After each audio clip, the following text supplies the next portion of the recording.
कहा जाता है कि क्रिकेट में सफल होने के लिए बैटिंग करने का तरीका बहुत ही अच्छा होना चाहिए, लेकिन कुछ खिलाड़ियों का बैटिंग करने का तरीका इतना अजीब था जिसे देखकर आप यही कहेंगे कि भाई ये खिलाड़ी नहीं, ये तो अनाड़ी है।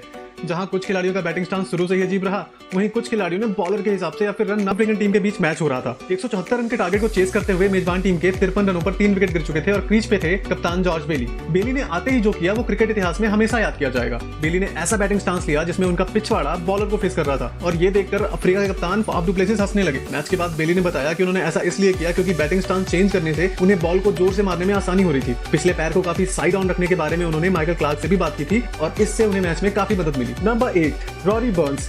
रॉरी बर्न्स की बैटिंग का तरीका बहुत ही वेट तो नहीं कहेंगे, बट फनी जरूर है। बर्न्स का बैटिंग स्टाइल कॉपी करने से आपके रन बने या ना बने, लेकिन गर्दन करने की पूरी गारंटी है। दरअसल उनका बैट काफी देर तक हवा में रहता है और उनका सर एकदम सीधा, मतलब कंधों के ठीक सामने। एक इंटरव्यू में बर्न्स ने बताया कि गेंद को बाईं हाथ से देखने के लिए उनका सिर एकदम सीधा रहता है, जिससे उन्हें शॉर्ट पिच बॉल्स को खेलने के लिए एक्स्ट्रा टाइम मिल जाता है। Number 7, Clayton Lambert.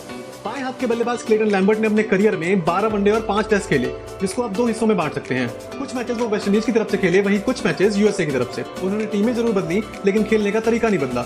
वो विकेट से हटकर खड़े होते थे और बैट को दोनों पैरों के बीच में पटकते थे। जैसे ही गेंद करीब आती थी वो शफल करके विकेट के सामने आ जाते थे। नंबर 6, फवाद आलम। पाकिस्तानी खिलाड़ी फवाद आलम क्रिकेट के सबसे बदनसीब खिलाड़ियों में से एक हैं। डोमेस्टिक क्रिकेट में लगभग 56 की औसत से 14,000 रन बनाने के बावजूद उन्हें इंटरनेशनल क्रिकेट में ज्यादा मौके नहीं मिले। क्रिकेट एक्सपर्ट्स के हिसाब से फवाद आलम के इंटरनेशनल क्रिकेट में फेल होने का कारण उनका अनयूजुअल बैटिंग स्टांस था। उनके बल्लेबाजी करने का तरीका कुछ ऐसा था कि वो गेंदबाज को अपने तीनों स्टंप दिखाते थे और गेंद के करीब आते ही वो शफल करके विकेट के सामने आ जाते थे। साइड ऑन खड़े होने के कारण एलबीडब्ल्यू होने का खतरा बना रहता था। Number 5, lance Klusener.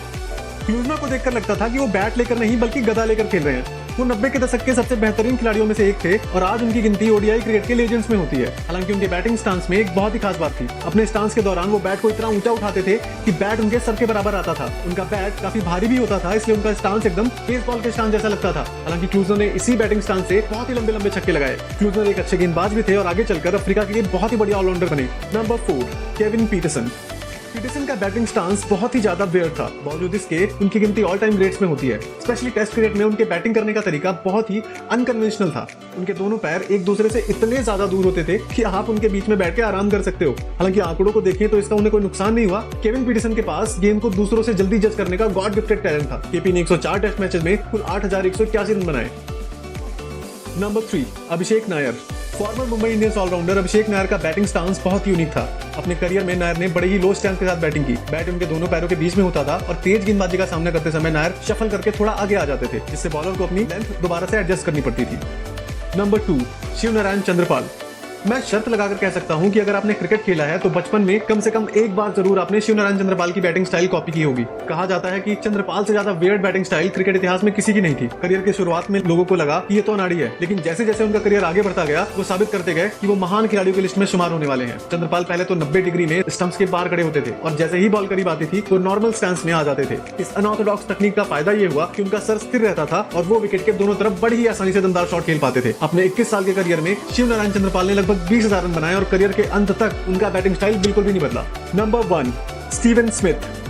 क्रिकेट में यह मायने नहीं रखता कि आपका बैटिंग स्टांस कैसा है, मायने ये रखता है कि आप गेंद को खेलते समय कितना कंफर्टेबल महसूस कर रहे हैं। अगर आप स्टीव स्मिथ की बैटिंग स्टाइल कॉपी करना चाहेंगे तो आपको यही लगेगा कि भाई ये तो बहुत मुश्किल है। जब तक आप बैट को नीचे लाएंगे गेंद निकल चुकी होगी, लेकिन वही बैटिंग स्टाइल स्मिथ के लिए वरदान साबित हुआ। क्रिकेट एक्सपर्ट्स कहते हैं कि स्टीव स्मिथ की बैटिंग टेक्निक काफी कॉम्प्लिकेटेड है, लेकिन क्रिकेट लेजेंड सचिन तेंदुलकर के अनुसार स्मिथ ने इस टेक्निक को अपनी जहन में उतार लिया है। स्मिथ एशियस 2019 से पहले ओपन चेस्ट स्टांस के साथ खेलते थे और गेंद के नजदीक आते ही शफल करके आगे आ जाते थे, लेकिन जोफ्रा आर्चर जैसे तेज गेंदबाजों ने स्मिथ को कई बार शॉर्ट बॉल पर आउट किया और फिर स्मिथ ने अपने बैटिंग स्टांस में थोड़ा सा बदलाव किया। वो अभी भी ओपन चेस्ट स्टांस के साथ खेल रहे थे, लेकिन शफल करने के बजाय अपनी बॉडी का सारा वेट अगले पैर पर लाके खेल रहे थे और इस तरह वो गेंद को स्लिप पे मारने से बचे रहे और आर्चर के खिलाफ खूब रन बनाए। उम्मीद है आपको ये वीडियो पसंद आई होगी। मिलते हैं अगली वीडियो में।